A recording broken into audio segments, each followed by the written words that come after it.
সেই ভাইকে হত্যা করা হয়েছে, সেই ভাইয়ের হত্যাকারী যদি 20 জন 30 জন হয়, প্রশাসনের পক্ষে এটা কোনো বিষয় না 30 জনকে কারাগারে নিয়ে আসা এবং আচ্ছা মতো রিমান্ডে সিদ্ধ ডিম ঢোকানো কোনো বিষয় না।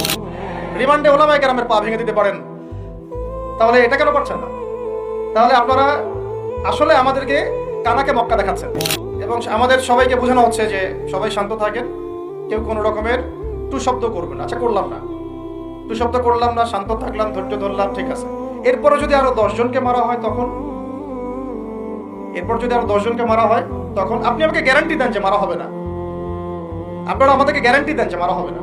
যদি মারা হয় তখন আপনি বলছেন মারা হবে না ইনশাআল্লাহ, ঠিক আছে। যদি মারা হয় তখন, এখন আমি ধৈর্য ধরলাম, এখন আমি সাম্প্রদায়িক সম্প্রীতির কথা বললাম, এখন আমরা চুপ থাকলাম, কেউ এগ্রেসিভ কোনো ভূমিকায় গেলাম না এবং যাওয়া উচিত না, ঠিক আছে, খালাস। আর আপনি আমাকে গ্যারান্টি দেন এই ঘটনাগুলো আগামীতে ঘটবে না। প্রশাসন গ্যারান্টি দেন, সরকারে যারা আছেন গ্যারান্টি দেন, দিতে পারবেন? যদি দিতে না পারেন কেন পারবেন না? যদি দিতে না পারেন তাহলে গ্যারান্টি কেন দিতে পারবেন না? তার মানে আপনার প্রশাসন ফেল করেছে এখানে।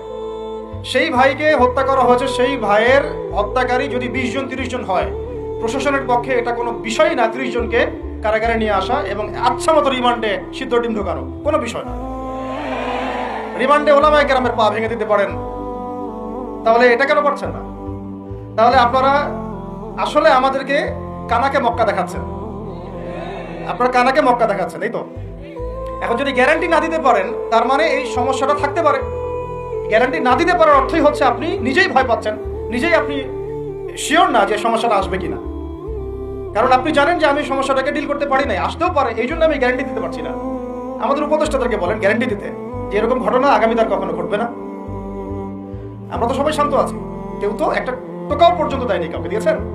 আচ্ছা, ঠিক আছে। আবার আমি প্রশ্ন করছি, যদি গ্যারান্টি না দিতে পারে এবং না দিতে পারাটাই তাদের ব্যর্থতা এবং এর যদি উপযুক্ত বিচার তারা করতে না পারে, না করতে পারাটাই ব্যর্থতা সংখ্যাগরিষ্ঠ মুসলিম রাষ্ট্রে, তাহলে এই ঘটনা যদি আগামী 1 বছরে 2 বছরে 5 বছরে আবারও রিপিটেড হয় এবং একজনের জায়গায় 3 জন 4 জন 5 জন 10 জন পর্যন্ত পৌঁছায়, তখন আপনাদের ভাষাটা কি হবে?